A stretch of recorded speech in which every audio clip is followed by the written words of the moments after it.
the best way that you could ever increase your awareness of positivity or any changes in your life is that if you surround yourself with a lot of people that are like-minded. So today I want to challenge you to think about friends that you would want to include on this in the class today, because hey, it's unlimited. You can invite all your friends. And if you're watching on YouTube or if you're listening later on podcast, just know that you can join us on Facebook Live. We are usually at 5:05. We start our broadcast, which it's 5:06. We need to get started. But 5:05, we get started Eastern Time. Welcome to join us at facebook.com/Lillian's Radio Show. So today we're going to learn all about pathological positivity. So fasten your seatbelt because we're going to learn and grow together. Here we go.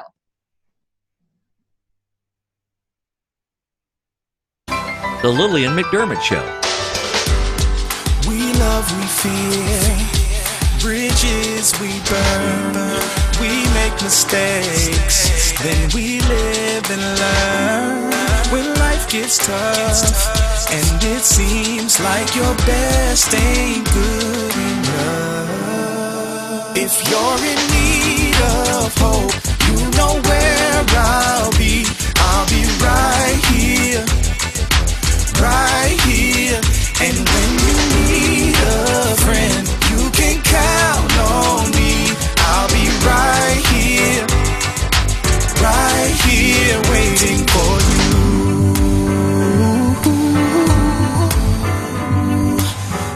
you. This is the place you can always turn to when you need a friend. The Lillian McDermott Show. To reach out to Lillian, visit her on the web at whenyouneedafriend.com. Now let's all learn together.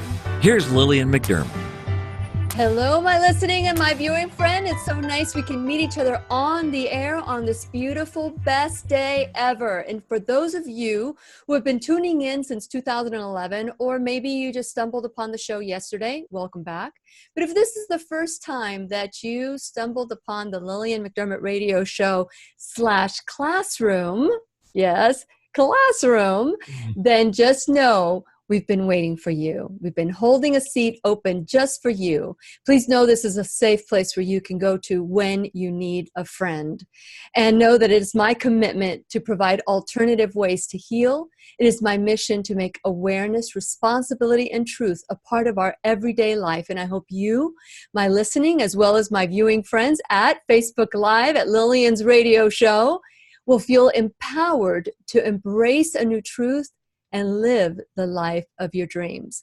Now today, we're going to talk about pathological positivity. I know that we've heard of pathological liars and we've heard of pathological whatever, but pathological positivity, it's the first time, and we're going to say a lot of P words today because it is important that we choose the way that we are going to live our life, right? So every thought that we have in our head is a manifestation, right? So what is it that we're manifesting? Are we manifesting something negative? Are we manifesting something positive? So you can choose. You're always in choice. So today we're giving away the 5th caller or texter, 407-373-5959. 407-373-5959. It's called Live on Purpose Through Pathological Positivity. And so one of the things that Dr. Paul Jenkins talks about in this book is becoming aware. Things that are obvious, and you become aware of them, even though they're obvious.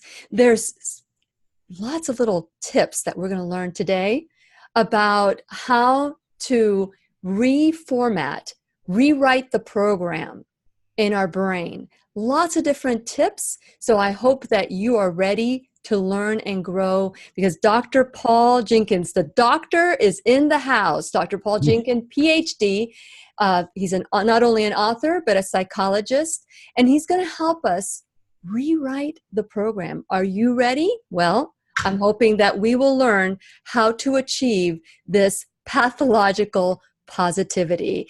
And since it is our sole purpose in life to give and receive love and knowledge, I am so grateful that Dr. Paul Jenkins is in the house. Welcome, Dr. Paul, to the Lillian McDermott radio show / classroom.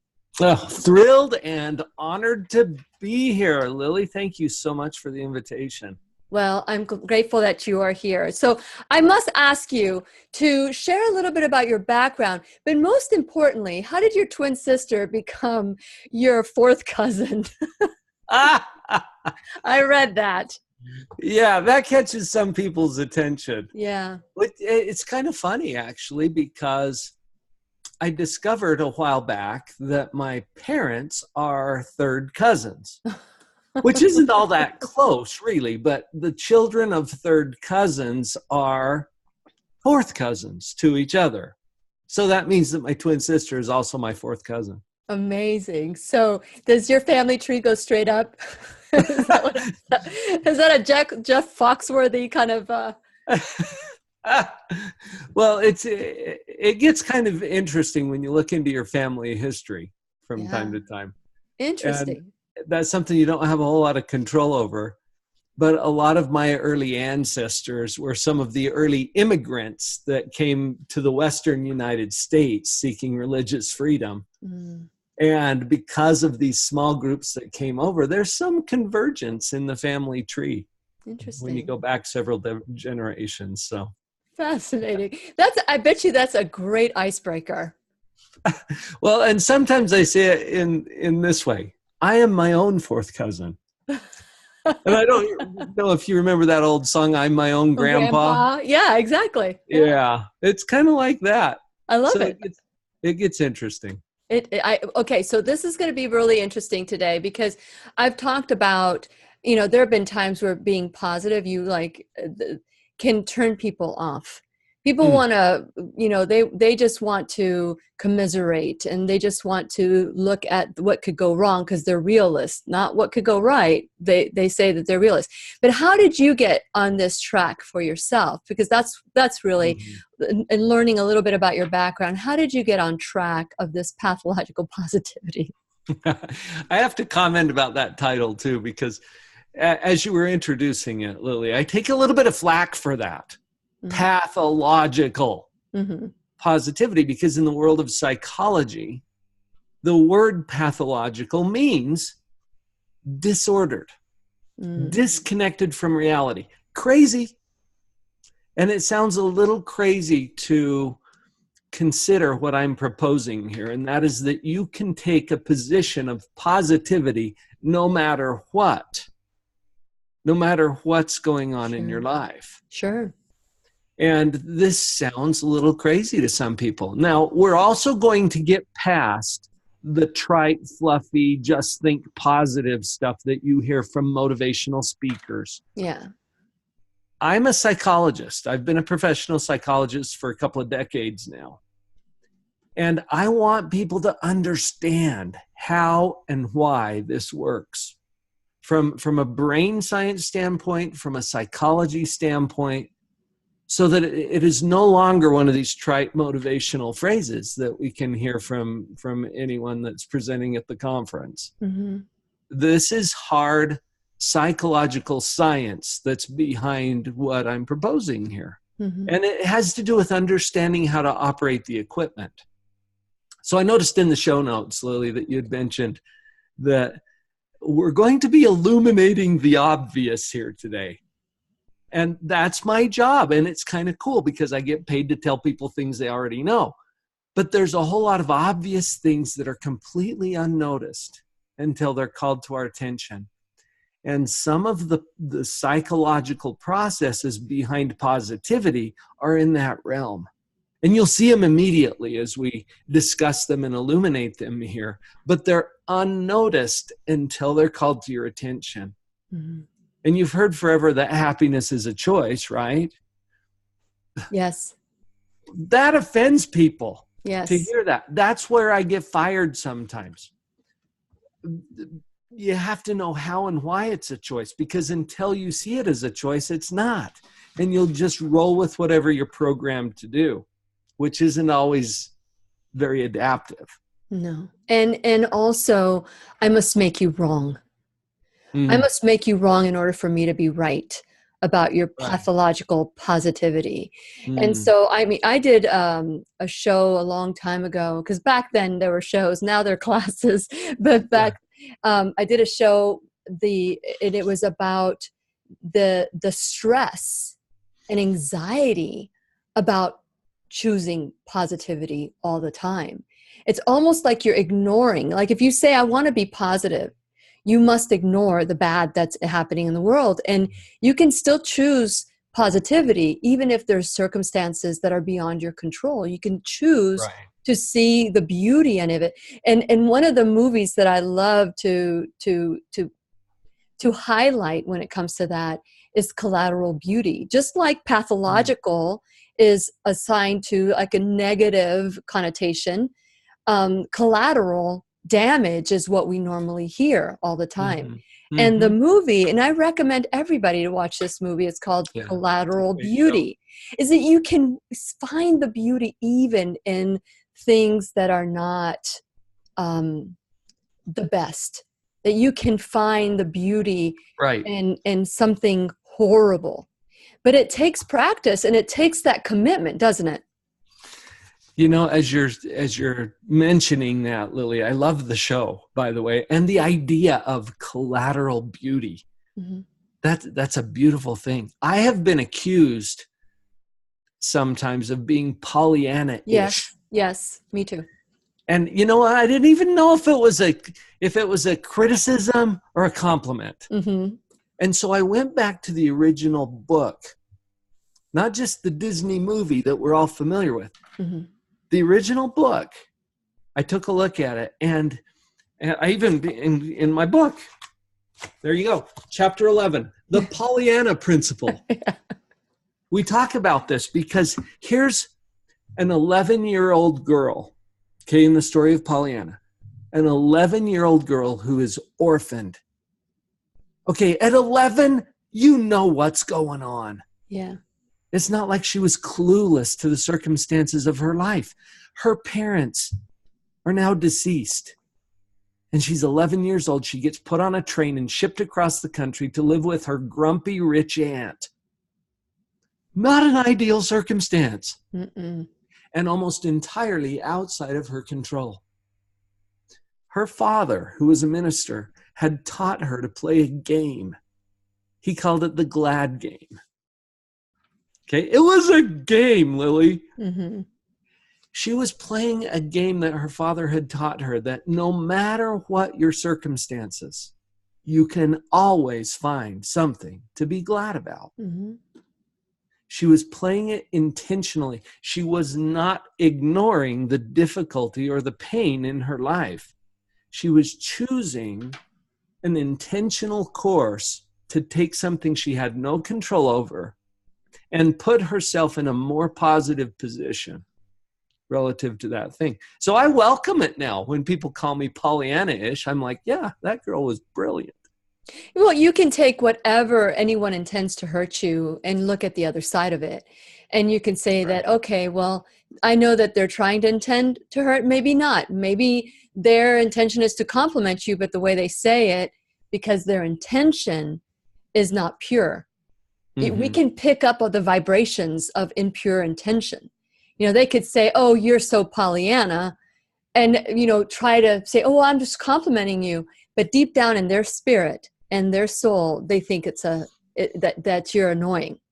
And it comes across. It will come across. And if you're empathic like me, or maybe perhaps like you, or many people that are empathic that have turned off that little knob, you know, they too will find that we make up stories. We make up stories about what Right. people say, and that's what gets us in trouble, not necessarily the actual reality.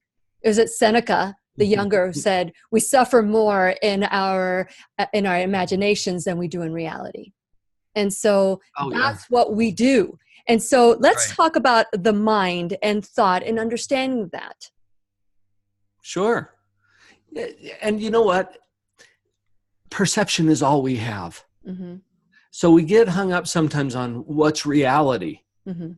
all we have is our perception. And what we react to is our perception of, or our interpretation of, what we're experiencing. Mm-hmm. And it may be completely different from what other people are experiencing. Mm-hmm. Our mind is constantly engaging in a couple of different things. And before I go there, maybe we should start with a concept that I call metacognition. Okay. Now, this is a made-up word, so don't worry if you haven't heard it before. We make up words in psychology because it makes us feel smart. Mm-hmm. And metacognition, if you break it down, cognition means thinking. Metacognition is a higher level. It's thinking about thinking. And do you notice that you can do this? Mm-hmm. This is one of those obvious but unnoticed processes. So as I call it to your attention, just notice for a moment that you can think about your own thinking. This is important because metacognition creates a little space. And in that space is where choice exists. That's going to be very important as we get into the other two processes that I'll share with you. Yeah. So thinking about your thinking, notice that there's something that you're constantly doing. I call it evaluation, but it's also known as judgment. Mm-hmm. So notice for a minute that you're constantly judging. You judge yourself. Sometimes not very kindly. You judge your relationships. You judge your job. You judge your neighbors. You judge everyone you interact with. You're judging me. It's all right. I'm judging you. I don't think you can turn it off. Now, this judgment, this evaluation implies comparison with some standard. Yes. When I give keynotes or breakouts to educators, they understand this because they're all about evaluating the students, right? Mm-hmm. Well, they have to have something to compare it to. There has to be some standard of comparison. So when we take something that happens in our life, well, let me share. Can I share an example? Yeah, absolutely. Please do. I was giving a keynote presentation to the Youth Leadership Conference in Orlando, Florida for the National Speakers Association. Mm-hmm. And as I'm waiting for my turn to present, I get to listen to Jeannie Robertson. For those who know Jeannie, she is the funniest G-rated family-friendly comedian on the planet. Just a hoot. 6'2", thick Southern accent, and she'll just have you in stitches. And I'm on the front row with Jeannie Robertson. Well, I get a text message.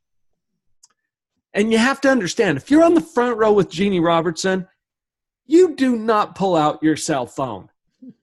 She'll have a conversation with you. You become part of the show, right? Besides, it was in my backpack under my chair, but I get a little notification on my Fitbit. I glance down at my Fitbit, and I have a text from my sister. It said something like this: I wanted you to know that Talon had an accident last night. He was on his annual volunteer first responder TIMP weekend. That's a mountain near my house. Mm-hmm. And he slipped and fell from a 30-foot ... Yes. You ever got that kind of a text? Fill in the blanks. Yes. I don't know what's happening, but my mind goes to this little family. Mm-hmm. That Talon is my nephew. Mm-hmm. He had fallen from a cliff. Okay, and I'm worried. My own dad lost his father to an accident when he was 5. Mm. I have a good friend who crashed his plane in a lake near my office about 10 years ago, left his wife and family without a husband and father. And that's where I'm going. Yeah. With my niece and nephew and their little family. Well, I don't even remember what Jeannie said after that. I'm distracted, right? When she finishes up, I slip out into the hall. I open up my cell phone and I get the full message. I'll pick up where I left off. Mm-hmm. Slipped and fell from a 30-foot waterfall and broke both of his ankles and seriously injured his knee. They could use your prayers. Mm-hmm. Yeah. And I was so depending, relieved. yeah, depending how you look at that, you can go both ways, right? Exactly. So that illustrates what I'm talking about here, because when I shared the story with you, how did you feel when I said that he broke his ankles instead of that we're planning a funeral? Yeah, exactly. There's Right? it depends on how you look at it. You could be Compared to relieved. what? You could be relieved that he didn't die. You can be mortified that he broke his ankles. And so we can choose which direction we want to go in, right? You've heard the phrase, it is what it is, Yes. which kind of annoys people sometimes, depending on who's saying it. But all it means is the way things are, okay? And what it is in this story is 2 broken ankles.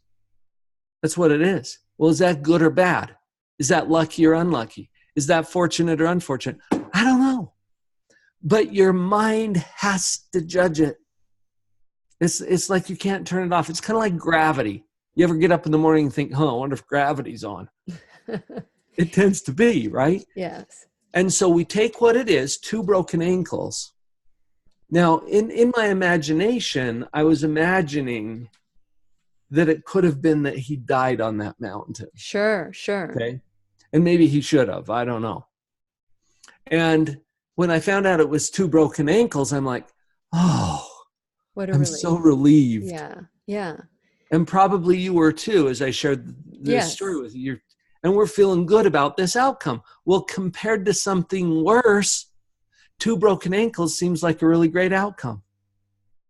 Compared to something better, like no accident occurs, 2 broken ankles is kind of a downer, right?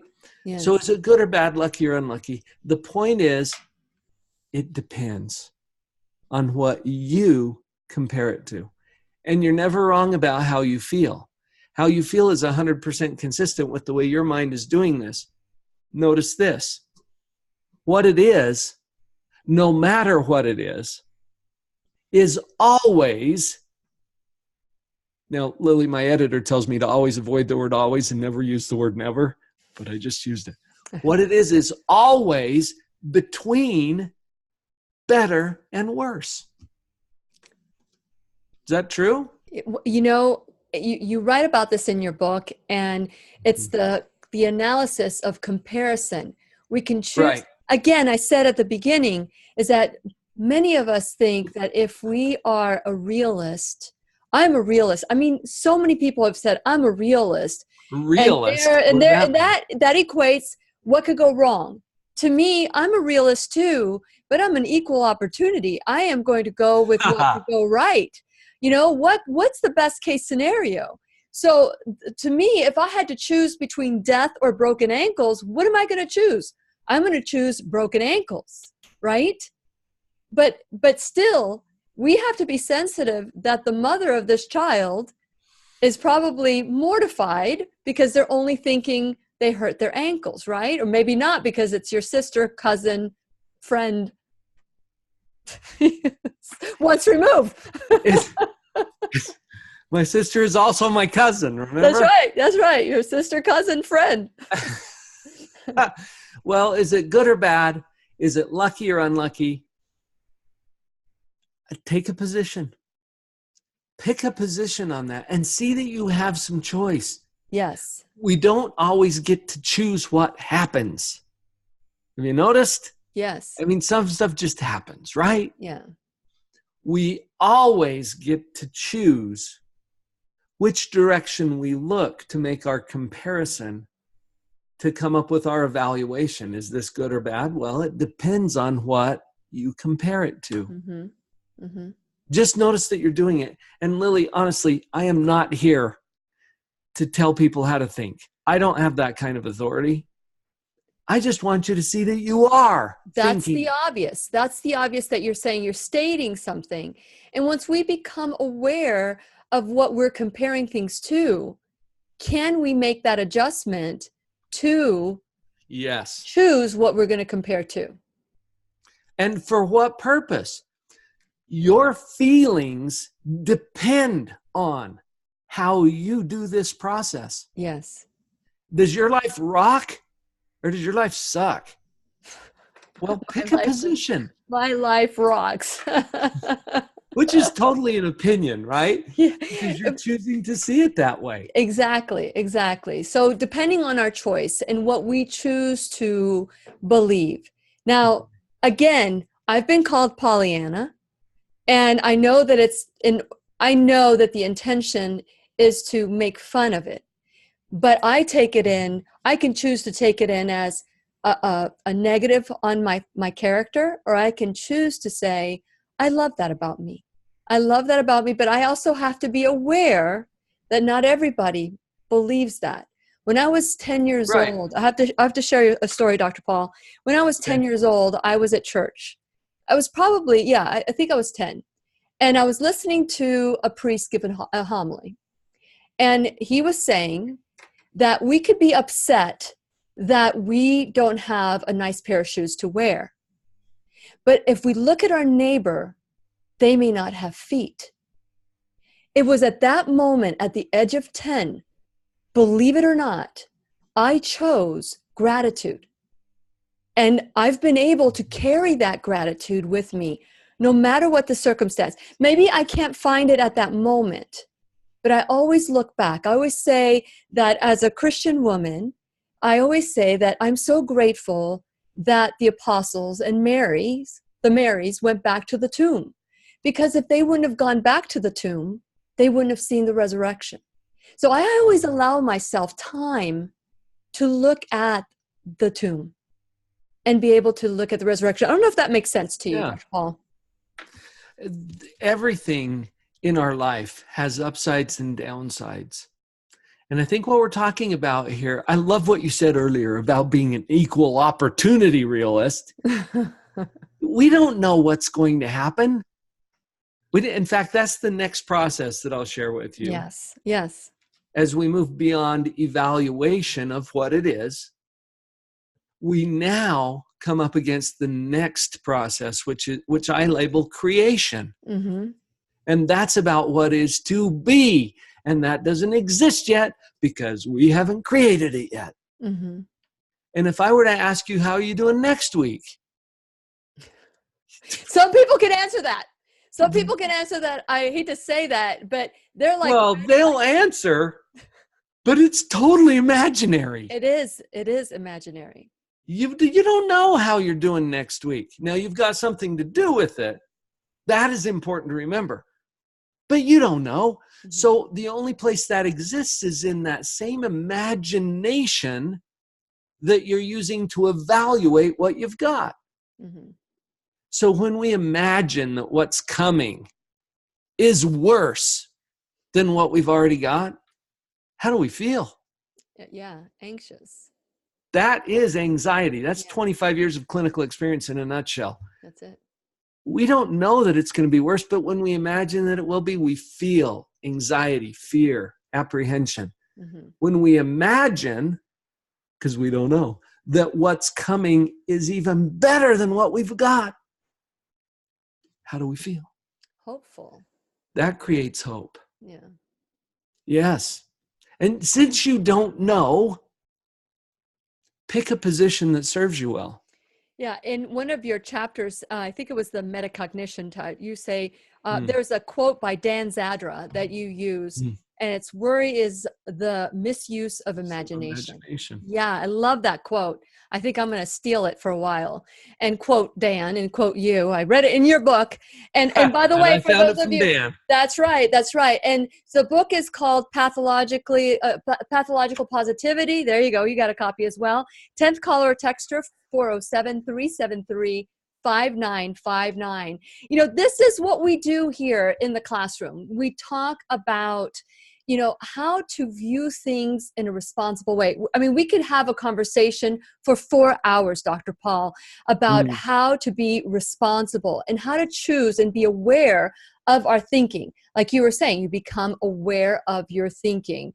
And so this is where I want us all to take ownership of our thoughts, our actions, because first it's the thought, then it's the feeling, then it's the action.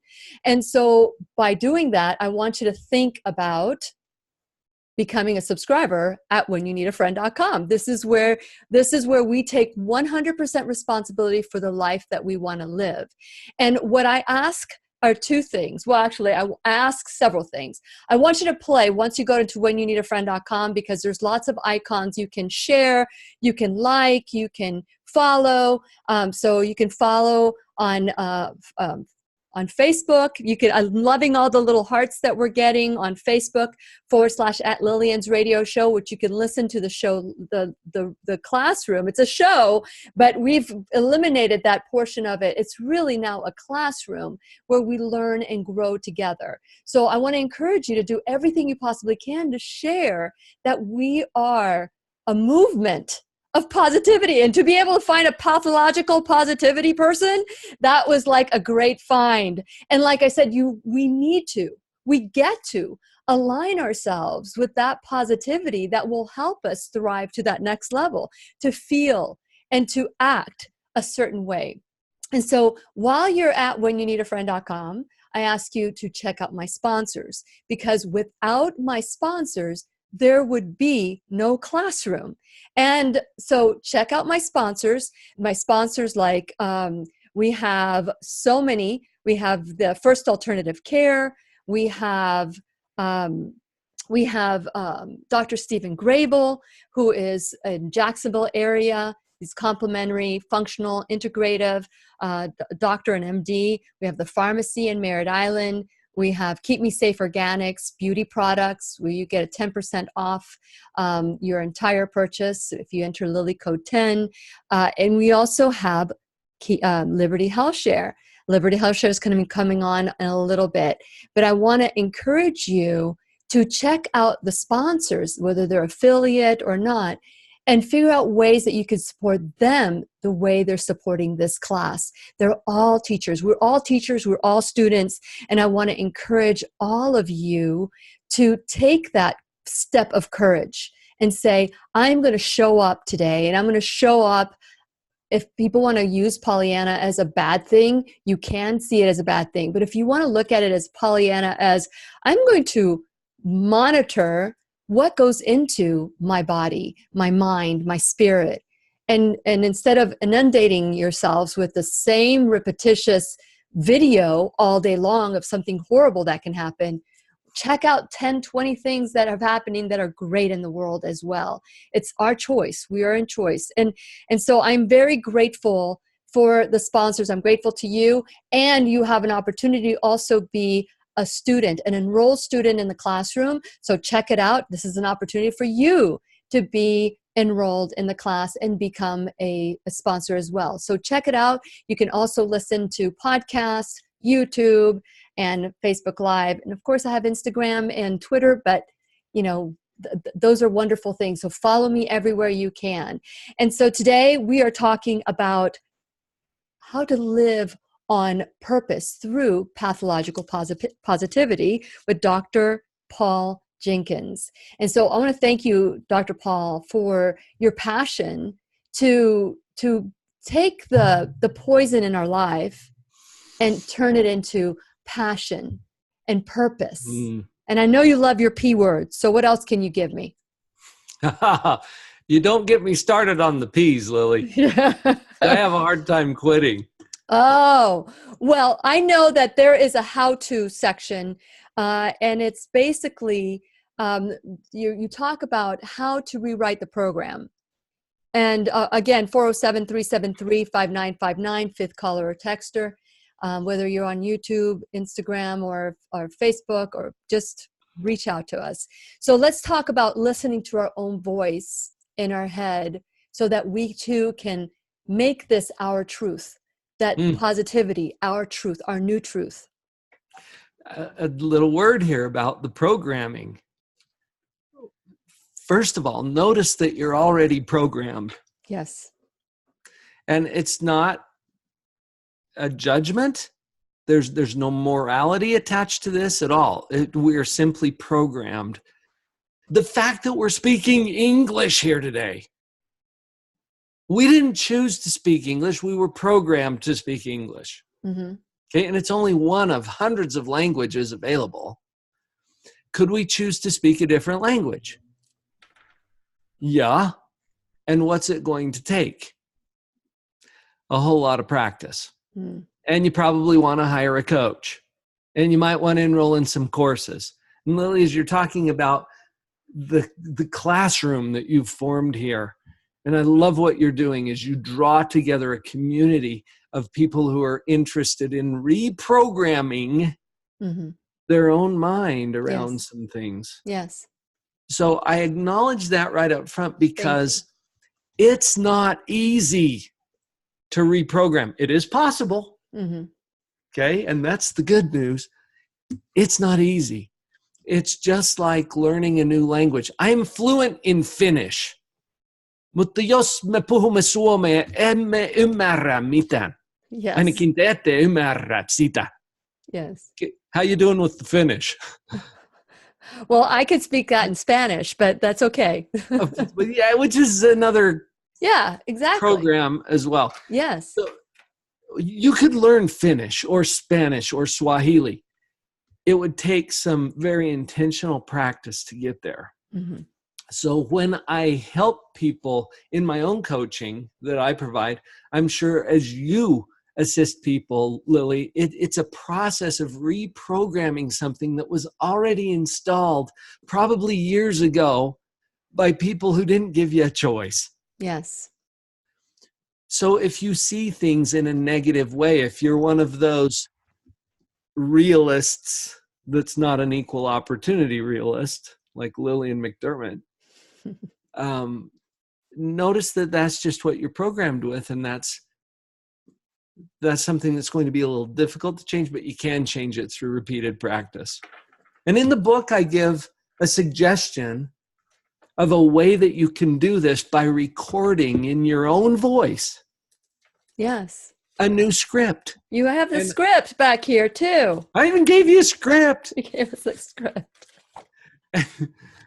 It's the Pathological Positivity script that goes along with the prescription that comes in the chapter right before. And it's step by step. Yes. It's a self-help book. Okay. That's the genre that this particular book is in. And so if you don't have a coach, if you don't have something else that you're doing on purpose to reprogram your brain, that's a place where you can start. And it's going to take a little more than just reading a book. Most of us have read more books than we ever apply in our life. So take some practical steps to start that reprogramming process and be ready for some work. It's like learning a new language. It's like learning a new instrument. Absolutely. Absolutely. So the book is called Pathological Positivity, 5th caller or texter, 407-373-5959. Now, speaking of reprogramming, that's what I had to do with Liberty Health Share. And so this is where Matt Bellis comes in. He is the communications director, and I am just thrilled every time he comes on, because this is a reprogramming, right, Matt? This is exactly, and I thank you so much for Liberty Health Share being a sponsor of the Lillian McDermott Radio Show Classroom. And so with that, did you have to reprogram yourself to believe in walking away from insurance and embracing health share? Well, actually, I am one of the few who grew up in healthcare sharing. My family had always been a part of it because it was my uncle who started it back in 1982. But it was my wife who really needed to deprogram herself from that whole mentality of third-party payment insurance systems, and really trust in a system that was mutual care, mutual aid, shared medical expenses. And so it was an interesting formulation of how she got there. But once she saw the practicality of it, how it works, and also the motivation behind it, she was on board. She loved it. It's actually kind of a funny story. It involves our son. And I just kind of said, I work for a healthcare sharing ministry, and your father-in-law is the one who started this healthcare sharing ministry, and you don't want to join it? I know. How do you convince someone you love to see the world through your eyes?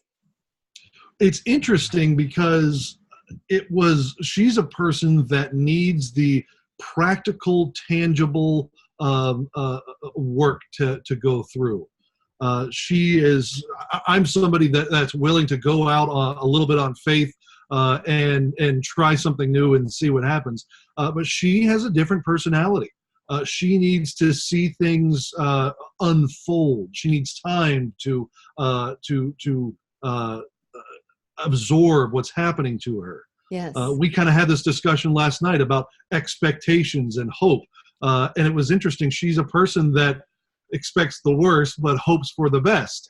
How does that work?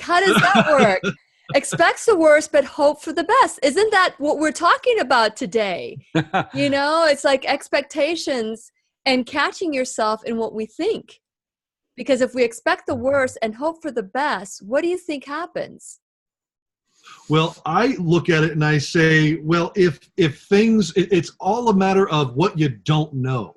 And if things don't turn out that bad, well, at least you didn't invest your whole entire emotional well-being into it.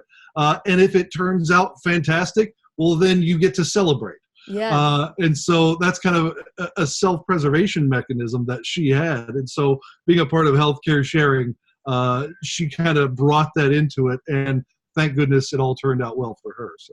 Well, I think it all turned out for all of you and all of us as well. I am a member of Liberty Health Share, and I'm excited to also call Liberty Health Share my sponsor.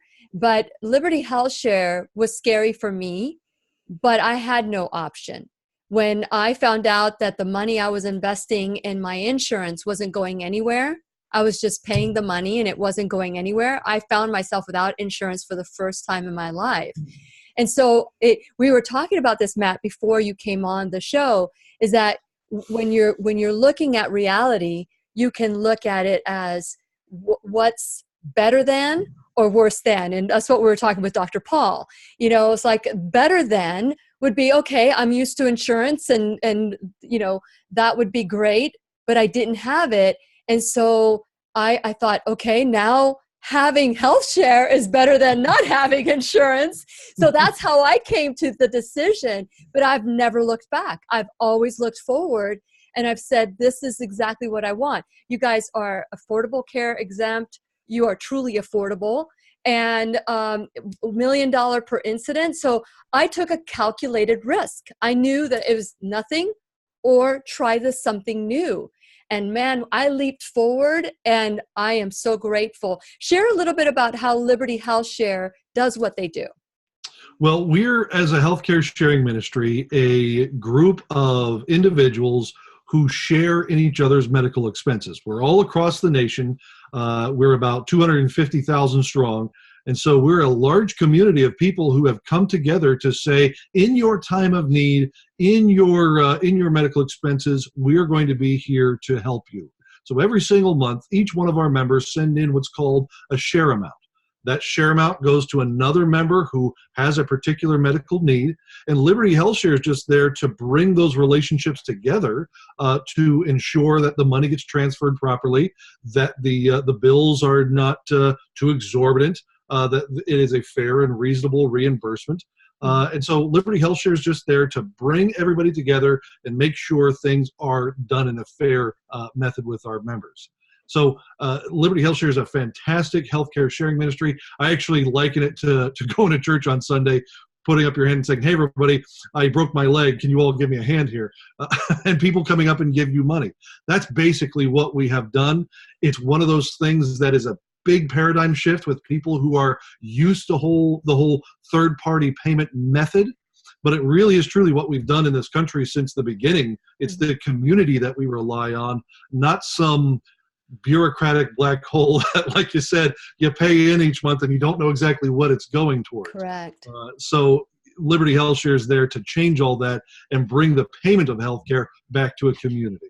Yes. And I remember when I was making the choice, finally, when my husband was in a situation where he was able to, because we're employed, self-employed. And so when he started working for a different company and had insurance from that company, we had to make a decision whether or not it was for us to add me on to his insurance, or this was the choice, or should I go with Liberty Health Share? But it was going to cost me $500 a month to be added to my husband's insurance.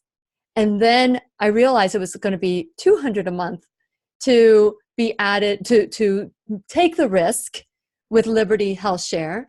And I know the price has changed a little bit, but I made the decision on, okay, I have everything to gain here.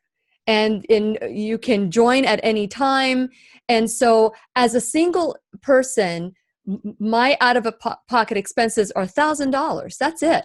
And when I was looking at my husband's insurance, which, by the way, did not support me to go to integrative functional holistic doctors, and I'm paying out, had a huge deductible, and I'm thinking, okay, I have everything to gain here. Let me just try something new. Do you find it that people find themselves looking at Liberty Health Share because they want to try something new and they're tired for the regular what's been happening and not getting any reimbursement?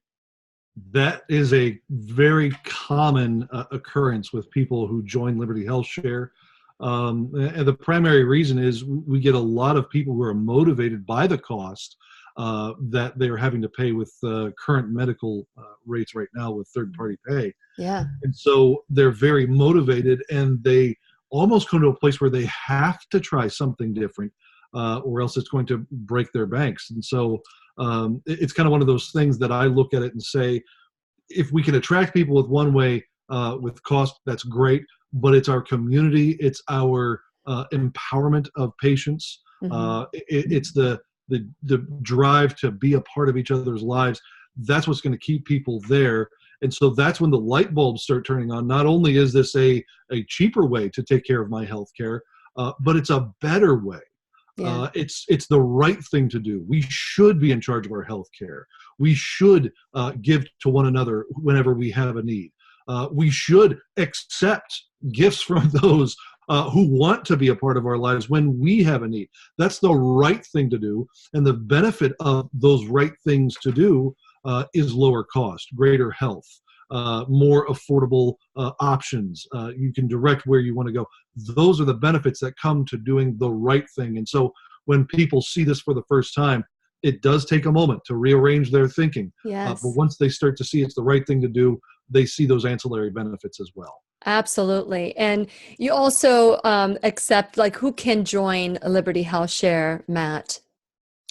If you're a person who pays for your health care, if you are one who is making sure that you're not breaking the bank every single month when you go out there to pay for your health care, you would be somebody who should look into Liberty to make sure it would be a good fit for you. There's a lot of different types of reasonings as to join. We have a set of shared beliefs that we want all of our members to be able to agree to. But the biggest portion of joining a community like Liberty Health Share is the mindset that you need to go through whenever you join something like this. No longer are you a passive participant in your health. You are an owner of your health. Yes. You don't have this entitlement mentality that, oh, I paid and I should get something. Now you're in control, where you are asking questions. You're working with your doctor. You're going through the processes of, is this the right medication? Is this the best place that I can get it? Should we do this procedure at this time? Can we delay? Do we need to go somewhere else? Those are the types of questions and the mentality of people who have ownership over their health. And those are the types of folks that really do well within Liberty. So if you're looking to join Liberty, realize that it does take some time to change your thinking around, to take ownership of it. And what I actually like to say is, whenever you do those things, whenever you are in control of your healthcare, you have a much better outlook on your health, much better outlook on your ability to pay for your health care, which ultimately does well for any kind of issue that you have. A lot of doctors will say power of positive thinking really does wonders within the medical community. It's not going to regrow your arm back if you lose it, No. but your recovery time is shorter. Your overall health can be better.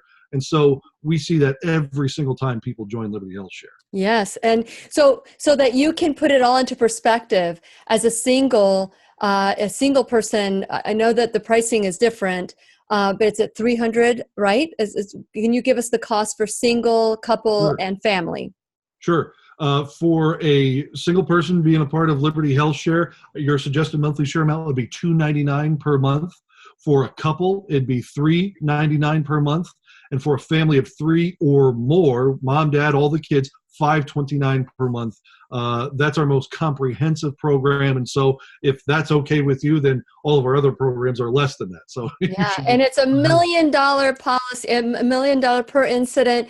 And for those of you who would like to learn more, you can go to whenyouneedafriend.com. There's my sponsorship button, and you can click on it and learn everything you want. Or you can go to libertyhealthshare.org. And the number is 855-58-LIBERTY. That's 855-58-LIBERTY. Or 855-585-4237. I'm telling you, when we were paying for Cobra, when we were paying $1,200 for my husband and I. Kid you not, $1,200 a month, and I think the deductible was $5,000. And I don't. That's a mortgage right there. Right there, exactly. Who wants to get sick? That's why I love First Alternative Care, because it kind of fills in the gap. But when you have something that is affordable, where you have this membership, to me, when you say non-shared amount, to me that is my membership to be a part of the club. To be a part of the club, Liberty Health Share, that I call Liberty Health Share. But when we started making these decisions, it becomes, when you start, like what we're talking about today, that positivity. And I'd like to add Dr. Paul to this mix. I mean, because, when you think about what's the best case scenario, you find out doing something different and new that is now life-changing. I can choose wherever I want to go. Have you experienced that when you start shifting to what could go right, or what's the best case scenario, that we dare to be courageous? I want to chime in here really quickly, Lily, because better is always different. Yes. And we have a natural resistance to different because it's not in our programming, what we're already used to from before. Better is always different. That doesn't mean that different is always better. It doesn't go both ways. But better is always different by definition. And it's going to take a little bit of reprogramming. And Matt, you mentioned that as you were talking about your program, that you have to wrap your head around some of the differences first and be open. Be open to some new possibilities, because there's a lot that we can do to create what's coming. That doesn't exist yet. We haven't created it yet. Yeah. Well, Liberty Health Share, thanks for that. The Liberty Health Share has been created, and I am just always grateful. Is there anything that you would like for us to know, Matt, when we think about Liberty Health Share? I actually really love what Dr. Jenkins just said, that the whole concept of better is going to be different no matter what. Because in creating Liberty Health Share, we were looking to bring what we knew had worked in small communities in the Midwest and bring it to a larger audience within the United States. And we knew that it would be a better solution for so many people. And we're just so thankful that so many people have been seeing the opportunity there. And we know that there's a lot more people who can benefit from being a part of Liberty. So just take the time to look into the opportunity here for you. Our program is there for you. Come and join us whenever you need to. Absolutely. Absolutely. For the number again is 855-58-LIBERTY or 855-585-4237. You can also go to whenyouneedafriend.com, click on it. If you want to make it easy, click onto the icon button of my sponsors, or you can go to libertyhealthshare.org. So many different choices to get to the place of positivity, to try something new and different. I love that. I love that better is always different. And so we just need to get used to that. And so, Matt, thank you so much for always coming on. I know I'm going to get to see you twice this week, huh? Absolutely. I'll see you on Wednesday. That's right. That's right. And for Dr. Paul, I know that if you want to, we can continue talking after the show, because that's when we talk to all our Facebook people, as well if they have questions for you at facebook.com/Lillian's radio show. So I want to thank both of you. And Dr. Paul, I don't know if you have some time to join us afterwards as well. And you're welcome, Matt, to join us as too. But I want to thank you both for being a part of the classroom. Great teachers today. And we're in choice. We can choose to go down the road of comfortable, but remember, comfort can kill you. Or we can choose something different and new. You're in choice. Please remember, I'll be right here waiting for you worldwide at whenyounneedafriend.com. This is Lillian McDermott with Matt and Dr. Paul, wishing you love, peace, joy, and unexpected abundance. Make it the best day ever. Good job. Good job. You were ready for it, huh? The opinions and advice expressed on the Lillian McDermott radio show are intended for the individual callers and guests on the program and are presented to our wider audience solely for general educational purposes. Please act responsibly and consult personally with your own medical, psychological, or nutritional expert before taking any steps to improve your life. Okay, so for those of you who have any questions for Dr. Paul, you can type it up here. Let me just, Paul. I can't text and type. Can you do that, Dr. Paul? Can you, type and talk at the same time? Multitasking is a myth, so. Yeah.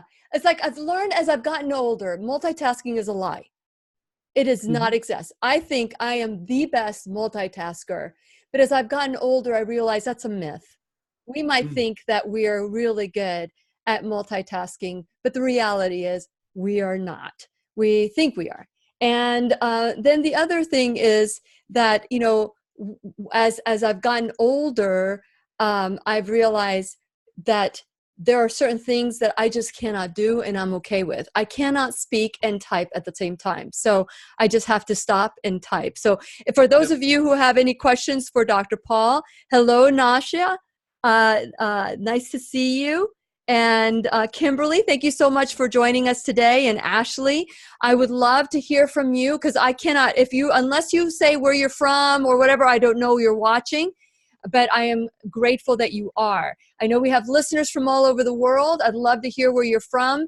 And if you have any questions for Dr. Paul, I would love to, I want to invite you to ask in the comment section. And if you want a copy of Dr. Paul's book, I love the title, Pathological Positivity, then I encourage you to call 407-373-5959, be the fifth caller or texter. Now that we've gotten, so we've got like maybe 5-10 minutes if you have time. I have a few minutes, yeah. A few minutes? Okay. I wanted you to say whatever it is that you would like to add about the book that we didn't have time to talk about, because we were just dipping our toe in this book today. And so is there anything that you feel that is important to share about the book and why you wrote the book? I'm going to go with what you just asked at the end of that question, why I wrote the book. Okay, good. The first chapter in this book is Lightning Strikes. Mm-hmm. And it's a symbol for me. In fact, you see lightning on the cover too. Yeah. You know what? I saw it, but I didn't notice it. Well, there you go. Now I see it. Illuminating the obvious. Lightning strikes is a symbol for me that as we go along through life, stuff happens. I referenced chapter 11 earlier in the Pollyanna principle. The next chapter, chapter 12, is called Surprise. Yeah. Don't you quote Forrest Gump on that one? I think I might have. I think that's where it happens. It happens. Stuff happens Yeah. on a regular basis. And you're going along through life and you expect this to happen, and then this happens instead. Mm-hmm. And we're surprised we're going a different direction now. I've had that recently. I just went through a surgery last week. Mm. Surprise, it's changed my schedule. It's changed how I do things. As I wait for my Achilles to heal. Mm. So stuff is going to happen, and stuff happens to all of us. And as I was cruising along through my life, expecting this to happen, boom, lightning strikes, and something else happens instead. And for me, it was a financial crisis. It could be a health crisis. It could be a relationship crisis. Sure. It could be a hurricane slams into your community. I was just in northern Florida last week and visiting the area around Panama City that got hit so hard last year by that hurricane. Yeah. And so stuff is going to happen, right? What does that mean about our ability to do what I think is our whole purpose here in life? To have joy. I believe that our entire purpose is to have joy.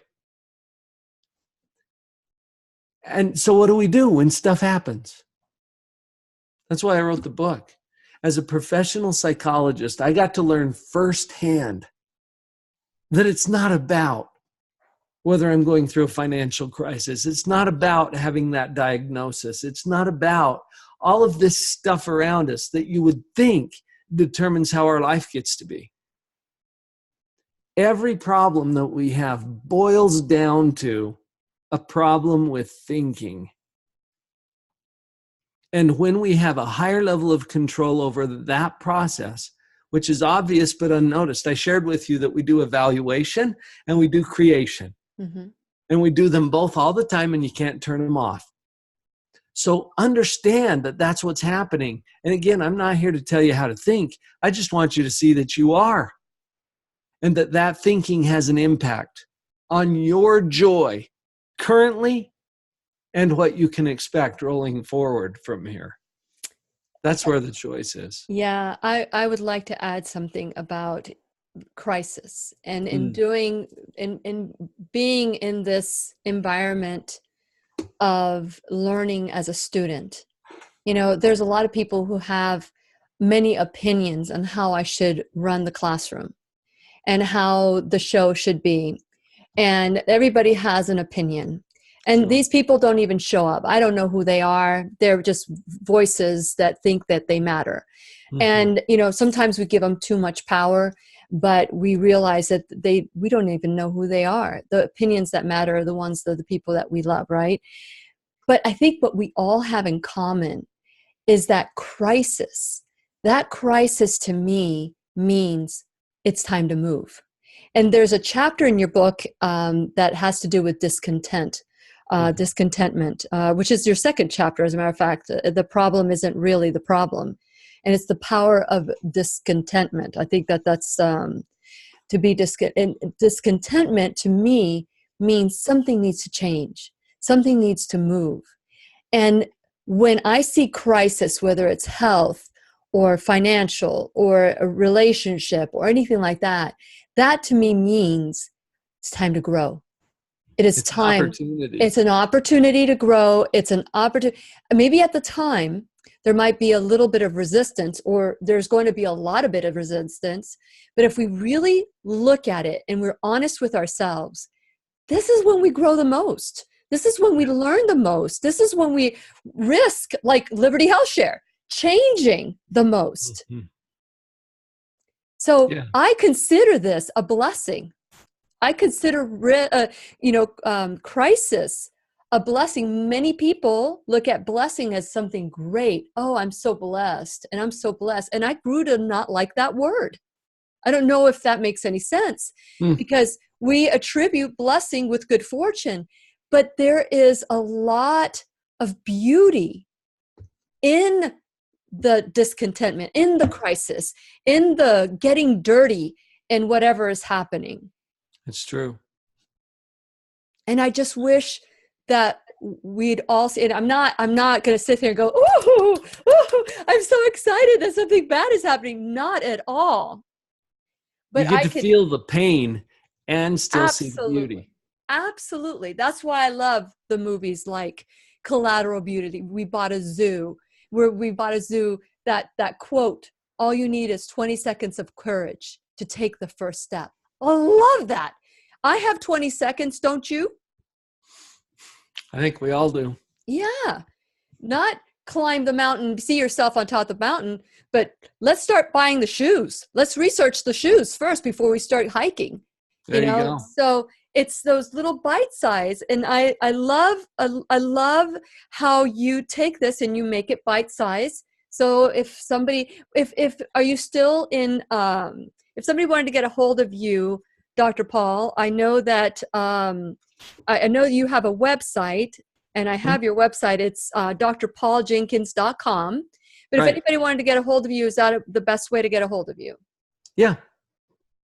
Yeah. There's a lot of ways to connect with me there, and we're planning some updates to that. That'll be even more exciting. YouTube is a great place to find me, Live on Purpose TV. Mm-hmm. And my podcast, Live on Purpose Radio. There's a .com for that. Very good.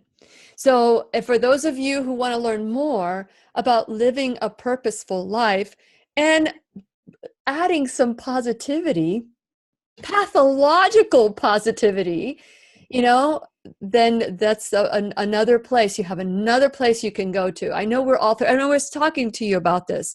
There's so many people that are ready.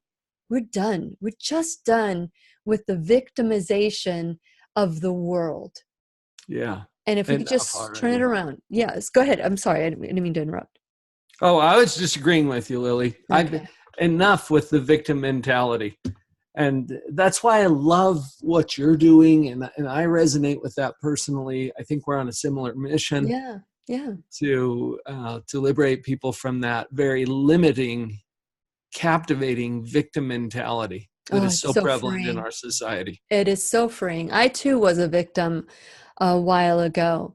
And once I learned the word responsibility and what it really truly means, changed my life. It changed my life. And what I want is for all of us to learn. And whatever we talk about in the classroom, I want everybody to research so that they can make this their truth as well. Not just my truth, or because I said so, because Dr. Paul said so, or maybe you read it in the book, but because you researched it, because you embraced it, because you learned it. And so when it comes to crisis, Dr. Paul, is there anything else you would like to say about, because I'm so passionate about seeing the beauty in everything, even if it's difficult at the time. Here's maybe one final thought before I take off here. Yeah. I have clients all the time who come in and they get some training from me or some coaching about how to think differently, how to reprogram their own mind. And it's not uncommon for them to say something like this: I guess I just really need to think differently. Mm-hmm. And you can appreciate where they're coming from. Here's my response to that. Or not. Because the thing I want you to see is that it's a choice. And when you realize, oh, I could think differently, you don't have to. There is no should about this. It's all about creating and claiming more joy in your own life. And if you're down for that, there are some possibilities available to you. But there's no should involved. You can think differently or not. And that's probably what I would conclude with here today. And I think that's a choice. I think that is a great way to conclude and to say we're always in choice. I mean, I know that there are people who feel that they don't have choices, but I think that if we just, like, together, like me by myself, I'm doing this work, I'm working this work, but still there are moments where I forget about the work. And because we drop into these old patterns. But the more you do this work, the quicker we can get back into our yellow brick road, the quicker we can go back and bring all the people along the journey with us. And I'm very grateful to have fallen into this journey and see, because by myself, I'm just one, but knowing that you're doing this and you're out there in the world doing it, I think it's just absolutely phenomenal. So thank you so much for what you're doing as well. Thank you. Okay, and so I am going to say goodbye. We're going to go say goodbye to the people and our viewers on Facebook. And that's Facebook land. So thank you so much. And all our YouTubers, thank you, and podcasters. We'll see you soon.